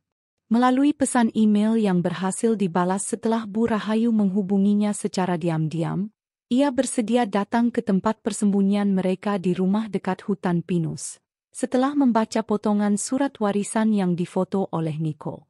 Pak Rashid, lelaki berkacamata dengan rambut perak dan wajah penuh guratan pengalaman, duduk tenang di ruang tamu rumah kayu itu sambil menatap Niko dan Bu Rahayu secara bergantian. Ia mengangguk pelan setelah mendengar penuturan mereka. Apa yang kalian sampaikan, benar adanya. Surat itu asli. Dan hanya beberapa orang yang tahu soal isinya. Termasuk saya, almarhum Andreas, dan satu lagi orang yang sangat berambisi, yaitu pamanku. Sela Niko cepat, matanya menatap tajam. Pak Rashid menghela napas panjang. Ya. William Hartawan, adik kandung ayahmu. Setelah kecelakaan pesawat itu, ia datang dengan membawa surat perintah darurat yang katanya ditandatangani oleh almarhum. Tapi saya curiga dari awal. Tanda tangannya janggal. Dan ia terlalu terburu-buru mengambil alih seluruh dewan direksi. Dia ingin aku menghilang, kata Niko lirih. Betul. Ia menutup semua akses ke rumah asrama keluarga, memecat sebagian besar staf lama, dan mengganti semua pengacara keluarga dengan orang-orangnya. Bahkan ia membentuk tim keamanan pribadi dengan kuasa legal yang kabur. Dan itulah orang-orang berjas yang mengejarmu, Niko. Bu Rahayu mengepalkan tangannya. Lalu apa yang bisa kami lakukan, Pak Rashid? Kami ini cuma rakyat biasa. Bagaimana melawan orang sekuat itu? Pak Rashid tersenyum kecil. Bu Rahayu, justru karena ibu orang biasa, dan ibu tidak punya ambisi atas harta, nama ibu muncul di surat wasiat itu. Bukan sembarang orang bisa dipercaya oleh mendiang Andreas dan Sofia. Ia mengeluarkan sebuah flash disk dari saku jasnya. Ini salinan asli dokumen digital warisan mereka. Lengkap dengan rekaman suara Andreas yang menyatakan bahwa hanya wali yang tulus dan dipilih langsung oleh Niko yang berhak atas hak perwalian. Malam itu menjadi titik balik. Niko tak lagi menjadi anak yang lari dari bayang-bayang masa lalu. Ia adalah anak yang sedang bersiap menghadapi pengkhianatan dari dalam keluarganya sendiri. Keesokan harinya, mereka menyusun rencana. Pak Rashid menyarankan agar mereka kembali ke kota. Ia akan mengatur pertemuan resmi dengan media dan notaris untuk mengumumkan isi surat warisan. Tapi sebelum itu, ia memperingatkan satu hal. William tidak akan tinggal diam. Dia tahu waktu untuknya semakin sedikit. Dan dia berbahaya, karena dia bukan hanya punya kuasa, tapi juga dendam. Sore itu, kabar buruk datang. Rumah keluarga besar Hartawan di Jakarta yang dulu menjadi pusat kegiatan sosial keluarga, terbakar. Tak ada korban, tapi semua dokumen di dalam hangus. Berita menyebutkan kebakaran karena korsleting listrik. Namun, Pak Rashid tahu pasti, itu langkah William untuk menghilangkan semua jejak. Saat malam tiba dan mereka bersiap untuk berangkat ke kota pada esok harinya. Sebuah mobil hitam tanpa plat resmi terlihat melintas pelan di jalan dekat hutan pinus. Dari balik tirai, Bu Rahayu dan Niko menyaksikan sosok yang mereka kenal turun dari dalamnya. William. Ia masih gagah di usia kepala 5. Rambutnya klimis, jasnya mahal, dan tatapannya penuh kekuasaan. Ia tidak turun dengan kasar, tidak pula dengan amarah. Ia datang dengan senyum. "Rahayu," katanya santai dari luar pagar rumah. "Boleh kita bicara baik-baik? Aku tahu kamu wanita bijak. Dan aku tahu kamu hanya ingin yang terbaik untuk anak itu." Bu Rahayu berdiri di balik pintu. Tangan kanannya menggenggam gagang pintu kuat-kuat. "Aku tahu siapa kamu, William. Dan kamu tahu, aku bukan lagi perempuan yang takut seperti dulu." William tertawa pelan. "Kau pikir anak itu bisa bertahan hidup tanpaku? Dunia bisnis kejam. Kamu tak tahu betapa banyak orang yang ingin menghabisinya hanya karena dia mewarisi sesuatu yang dia bahkan belum mengerti." "Kamu salah." Suara Bu Rahayu bergetar, namun kuat. "Dia bukan hanya mewarisi perusahaan. Dia mewarisi keberanian ayahnya. Dan dia tidak sendirian." Wajah William mulai berubah. Ketika ia menyadari Bu Rahayu tak goyah, ia berkata tajam, "Kalau begitu, jangan salahkan aku kalau besok pagi, rumah ini akan dikepung. Dan semuanya akan diselesaikan secara hukum." Mobil hitam itu pun melaju pergi, meninggalkan debu dan ketegangan yang menggantung. Namun malam itu, Niko tidak ketakutan. Ia menatap Bu Rahayu dan berkata, "Bu, kalau besok mereka datang, aku akan berdiri. Aku akan bicara. Aku nggak akan lari lagi." Bu Rahayu menggenggam bahu Niko dengan bangga. "Kamu bukan anak kecil yang dulu ibu temukan di pinggir jalan. Kamu sekarang cahaya bagi kebenaran yang ingin dirampas. Dan ibu akan selalu berdiri di belakangmu." Dan disinilah mereka, di antara ancaman dan keadilan yang sebentar lagi akan bertarung. Seorang anak yatim piatu dan seorang janda warung kecil yang kini menjadi penjaga warisan besar. Bukan hanya harta, tapi juga nilai. Bahwa keluarga sejati adalah mereka yang mencintai tanpa syarat dan melindungi tanpa diminta. Besok, semua akan berubah. Fajar menyingsing dengan langit yang redup. Embun masih menempel di dedaunan ketika suara mesin kendaraan terdengar di kejauhan. Suara itu makin lama makin mendekat, hingga akhirnya jalanan tanah di depan rumah tua itu dipenuhi iring-iringan mobil hitam mewah. Dari jendela kecil, Bu Rahayu dan Niko mengintip dengan napas tertahan. Mereka tidak sendirian. Pak Rashid yang sudah tiba sejak subuh duduk tenang di sudut ruang tamu, menenteng sebuah koper hitam kecil berisi dokumen-dokumen penting yang akan menjadi kunci segalanya. Beberapa pria berjas keluar dari mobil. Mereka tampak seperti pengacara dan petugas dari lembaga hukum swasta. Salah satu dari mereka membawa map tebal dan berdiri di depan pagar. Seorang wanita muda berseragam mengangkat mikrofon dan mulai berbicara dengan pengeras suara. "Selamat pagi. Kami dari tim hukum perusahaan Hartawan Group, bekerja sama dengan perwakilan lembaga peradilan untuk menindaklanjuti proses legal perwalian atas anak di bawah umur bernama Niko Hartawan. Berdasarkan keputusan darurat yang ditandatangani oleh William Hartawan selaku wali sementara, kami diinstruksikan untuk menjemput yang bersangkutan guna dibawa ke tempat yang telah ditentukan." Bu Rahayu menggenggam tangan Niko. "Tetap tenang, Nak. Hari ini, kebenaran akan berbicara." Pak Rashid bangkit dan berjalan keluar rumah dengan tenang. Ia berdiri di balik pagar dan berkata lantang, "Saya Rashid Nuryanto, mantan penasihat hukum utama mendiang Andreas Hartawan. Saya memiliki dokumen warisan resmi dan rekaman pernyataan hukum yang membatalkan klaim saudara William. Anda tidak punya hak untuk memaksa masuk." Pria yang memimpin rombongan itu mengangkat alis. "Itu bisa dibuktikan di pengadilan, Pak Rashid. Sekarang tugas kami hanya menjemput anak itu." "Tidak semudah itu," jawab Pak Rashid sambil membuka koper kecil dan mengeluarkan surat warisan asli, lengkap dengan rekaman audio yang sebelumnya ia salin ke speaker portable. Lalu terdengarlah suara mendiang Andreas Hartawan, tegas dan jelas. Jika terjadi sesuatu padaku dan istriku, hak perwalian anak kami hanya akan jatuh kepada seseorang yang tulus merawatnya. Seseorang yang dipilih sendiri oleh Niko.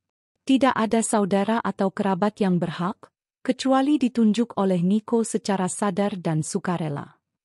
Semua yang hadir di luar pagar terdiam. Beberapa pengacara saling memandang. Sementara itu, dari balik pintu, Niko melangkah keluar perlahan. Dengan tubuh kecilnya yang kini tampak jauh lebih tegap dan berani, ia berdiri di samping Pak Rashid. "Nama saya Niko Hartawan," katanya dengan lantang. "Dan saya memilih tinggal bersama Ibu Rahayu. Beliau bukan hanya menyelamatkan hidup saya, tapi juga mencintai saya tanpa tahu siapa saya." Hening sejenak menyelimuti suasana. Sampai akhirnya, dari balik mobil utama, William turun dengan wajah kaku dan sorot mata menusuk. "Niko," katanya sambil melangkah mendekat, "kau masih anak-anak. Kau tidak mengerti apa yang kau bicarakan. Aku pamanmu. Aku satu-satunya keluarga darahmu." Niko memandangnya tajam. "Kalau paman keluarga, kenapa paman membiarkan saya dikejar-kejar seperti buronan? Kenapa membakar rumah warisan papa? Kenapa ingin menghilangkan saya dari perusahaan?" William terdiam. Wajahnya berubah merah. Beberapa wartawan yang diam-diam datang sejak pagi mulai mengambil gambar dan merekam percakapan. Bu Rahayu maju satu langkah, berdiri di depan Niko. Dia bukan sekadar anak yatim. Dia anak yang berani dan tahu siapa yang benar. Dan saya bukan ibu kandungnya, tapi saya mencintainya seperti anak sendiri. Saya tidak akan menyerah begitu saja. Seorang pengacara dari tim William tiba-tiba mendekat dan berkata dengan nada rendah, "Pak William, kita disorot kamera. Semua ini bisa jadi bumerang." William mengerang kesal dan melangkah mundur. Ia tahu, ia kalah hari itu. Bukan karena kekuatan hukum semata, tapi karena kekuatan cinta dan kepercayaan yang tak bisa dibeli dengan kekuasaan atau uang. Pak Rashid lalu menyerahkan dokumen lengkap ke salah satu staf pengadilan yang hadir, dan menegaskan bahwa pengadilan akan mengurus proses legalitas perwalian sesuai isi wasiat. Rombongan mobil pun mulai mundur satu persatu. William naik ke mobilnya tanpa berkata apa-apa. Sebelum pintu tertutup, Niko berkata pelan namun tegas, "Aku bukan milikmu. Aku adalah anak dari orang tua yang mencintai kejujuran. Dan aku akan menjaga apa yang mereka tinggalkan dengan cinta, bukan keserakahan." Ketika kendaraan terakhir pergi, warga sekitar yang menyaksikan dari kejauhan bersorak pelan, bangga melihat bagaimana seorang bocah kecil dan seorang wanita sederhana bisa berdiri melawan arogansi kekuasaan. Bu Rahayu memeluk Niko dengan air mata haru. "Kamu luar biasa, Nak." Niko membalas pelukannya. "Kalau bukan karena ibu, aku mungkin sudah hilang.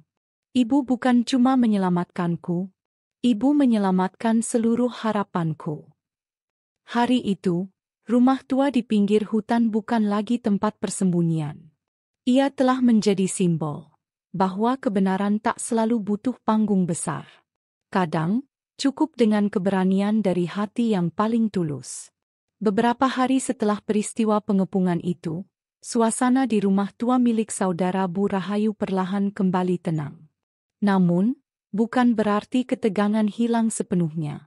Media sudah mulai meliput kisah tentang anak pewaris hartawan grup yang tinggal bersama seorang janda sederhana di pinggir hutan pinus. Banyak wartawan berusaha masuk, banyak pula pengacara dan pejabat ingin membantu Niko. Tapi Bu Rahayu, bersama Pak Rashid dan beberapa teman lama dari yayasan sosial tempat ia dulu bekerja, tetap menjaga rumah dan hati mereka dari serbuan niat-niat tersembunyi. Pada pagi yang cerah, ketika kabut masih menggelayut di pucuk-pucuk pinus, datanglah utusan resmi dari pengadilan keluarga, disertai jurnalis dan notaris perusahaan Hartawan Group. Mereka membawa berita bahwa untuk menghormati isi wasiat mendiang Andreas Hartawan, Niko diundang untuk berbicara langsung dalam forum keluarga besar, Dewan Komisaris, dan para pemegang saham utama. Lokasinya ditentukan di Balai Utama Perusahaan, sebuah gedung mewah berlantai 50 di jantung ibu kota. Awalnya Bu Rahayu ragu. Ia tak pernah naik ke panggung sebesar itu, apalagi dunia bisnis bukan dunianya. Tapi Niko menggenggam tangannya dan berkata dengan yakin, "Ibu ikut, ya? Saya tidak akan bicara tanpa ibu di samping saya." Perjalanan ke ibu kota ditempuh dengan pengawalan. Mereka disambut dengan protokol bak tamu kehormatan. Saat melangkah ke aula besar perusahaan, mata puluhan orang berseragam jas hitam menatap mereka dengan rasa penasaran. Sebagian meremehkan, sebagian waspada. Di tengah ruangan berdiri panggung kecil dengan satu podium, satu mikrofon, dan layar besar di belakang. Niko berjalan pelan ke depan. Bu Rahayu duduk di kursi tamu terdepan, mengenakan baju terbaiknya, kebaya hijau tua dan kerudung sederhana. Di sisinya, Pak Rashid memberikan anggukan semangat. Ketua Dewan Komisaris memberi pengantar singkat. "Hari ini, kita akan mendengar langsung dari Niko Hartawan, pewaris sah dari almarhum Andreas dan Clarissa Hartawan, untuk memberikan pernyataan terbuka terkait kepemilikannya atas Hartawan Group." Sorot lampu menyoroti tubuh mungil Niko saat ia naik ke podium. Ia terlihat kecil di antara megahnya aula itu. Namun, ketika ia berbicara, suaranya memenuhi seluruh ruangan dengan ketenangan yang mengejutkan semua orang. "Saya Niko Hartawan. Saya tahu saya masih kecil. Tapi saya juga tahu siapa saya, siapa orang tua saya, dan apa yang mereka ajarkan. Mereka selalu bilang, kekuatan bukan di tangan yang paling besar, tapi di hati yang paling jujur." Hening. Tak ada satupun suara terdengar selain napas orang-orang. Niko membuka map kecil yang dibawanya, lalu mengangkat sebuah surat dan memperlihatkannya pada semua orang. Ini adalah surat warisan yang ditulis Papa dan Mama sebelum kecelakaan pesawat itu. Surat ini ditandatangani, disahkan notaris internasional, dan satu salinannya disimpan Pak Rashid. Di dalamnya tertulis bahwa jika sesuatu terjadi pada mereka, saya akan menjadi pemilik sah Hartawan Group saat usia saya genap 18 tahun. Ia lalu menunduk sebentar, kemudian mendongak lagi dengan sorot mata yang tegas. "Tapi sampai saat itu, saya tidak akan berada di bawah pengawasan siapapun dari keluarga yang hanya datang saat harta dipertaruhkan." Dalam surat ini juga tertulis satu nama wali sah yang dipercaya oleh orang tua saya, dan yang telah saya pilih sendiri berdasarkan hati saya.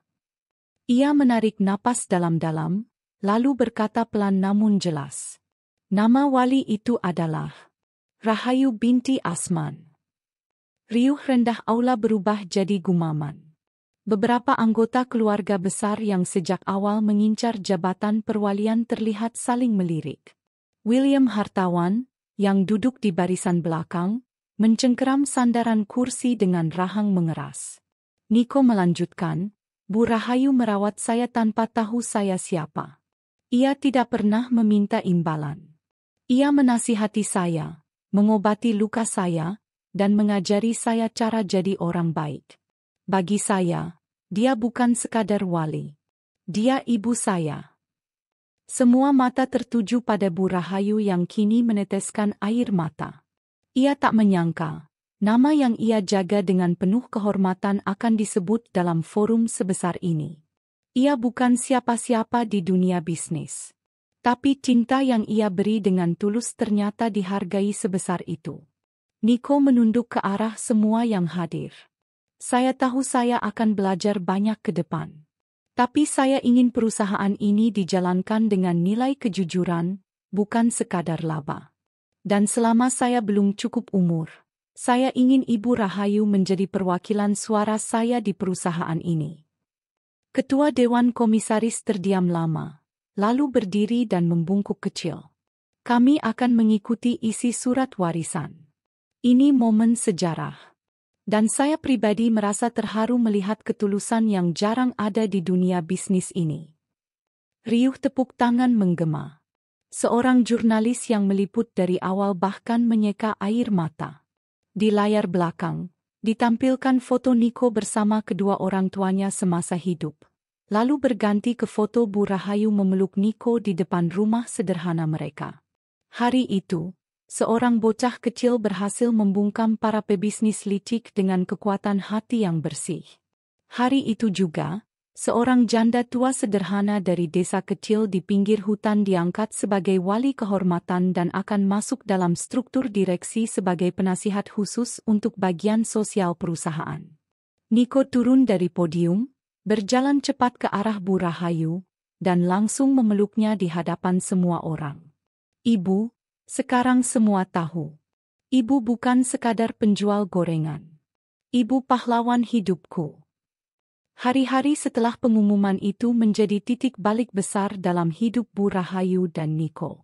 Media nasional dan internasional menyorot kisah luar biasa itu. Seorang janda tanpa anak, yang hidup sederhana menjual gorengan di kampung, kini menjadi wali sah pewaris perusahaan teknologi raksasa dan masuk ke jajaran dewan penasihatnya. Tapi lebih dari sekadar perubahan status, yang lebih mengharukan adalah perubahan hidup mereka berdua, yang tumbuh bukan karena uang, tapi karena cinta dan kepercayaan. Bu Rahayu tetaplah Bu Rahayu yang sama. Ia menolak pindah ke rumah mewah meski ditawarkan. Ia hanya berkata, biarkan saya tinggal di tempat yang membuat saya ingat bahwa cinta tulus tidak butuh gedung tinggi. Tapi Niko meyakinkannya untuk setidaknya menerima rumah sederhana yang lebih layak dekat sekolah Niko, dengan halaman kecil untuk menanam cabai dan kangkung, serta dapur luas tempat Bu Rahayu bisa kembali memasak gorengan kesukaannya. Perusahaan Hartawan Group juga berubah arah. Niko, meski masih anak-anak, ikut rapat dengan semangat. Ia sering datang dengan seragam sekolah dan membawa hasil gambar tangannya untuk presentasi mimpi masa depan. Dewan Komisaris tersenyum melihat gaya polos itu, tapi tak meremehkan. Karena ide-ide Niko, yang kadang datang dari celotehan sederhana bersama Bu Rahayu, justru membawa perspektif yang murni dan inovatif. Bu Rahayu sendiri diminta mengisi program sosial perusahaan, dengan fokus pada pengasuhan anak-anak terlantar. Ia mendirikan lembaga bernama Rahayu Asuh, tempat anak-anak jalanan dan yatim piatu diasuh dengan cinta. Bukan hanya diberi makan, tapi juga diceritakan dongeng-dongeng tentang keteguhan hati dan kebaikan. Banyak yang bertanya padanya di seminar atau wawancara, apa yang membuat ibu tetap sederhana di tengah gemerlap ini? Ia selalu menjawab lembut, karena saya pernah sangat miskin, dan yang membuat saya kuat bukan uang, tapi kasih sayang. Itulah yang saya wariskan pada Niko. Saya tidak punya darahnya, tapi saya punya hatinya. Suatu hari, tepat 1 tahun setelah pertama kali Niko datang ke warung dengan pakaian compang-camping dan wajah ketakutan, ia berdiri di hadapan Bu Rahayu, mengenakan seragam jas muda untuk menghadiri seremoni perusahaan. Ia membawa bunga kecil dan tersenyum malu. Ibu, ini ulang tahun kita, katanya pelan. Ulang tahun saat hidup saya berubah karena ibu mau buka pintu. Bu Rahayu memeluknya erat. Bukan pintu yang saya buka, nak, tapi hati. Dan kamu yang ajarkan saya bahwa kadang, anak bukan dilahirkan dari rahim, tapi dari kasih yang tak terbatas. Di ruangan yang sama, ada puluhan anak yang tertawa dan bermain. Mereka anak-anak dari lembaga Rahayu Asuh, anak-anak yang dulu senasib dengan Niko. Dan di tengah mereka, Bu Rahayu dan Niko berdiri sebagai simbol bahwa cinta, kepedulian, dan keberanian untuk membuka hati bisa mengubah hidup, bukan satu, tapi banyak. Beberapa tahun kemudian, Niko tumbuh menjadi pemuda yang bukan hanya cerdas dan tampan, tapi juga rendah hati. Ia memimpin Hartawan Group dengan nilai-nilai yang ditanamkan oleh Bu Rahayu. Ia selalu menyebutnya dalam setiap pidato, setiap wawancara, dan bahkan menamai gedung pusat inovasi teknologi perusahaannya dengan nama Rahayu Tower. Saat ditanya apa yang menjadi visinya ke depan, ia hanya berkata, "Dunia tak butuh orang paling pintar. Dunia butuh orang yang paling peduli."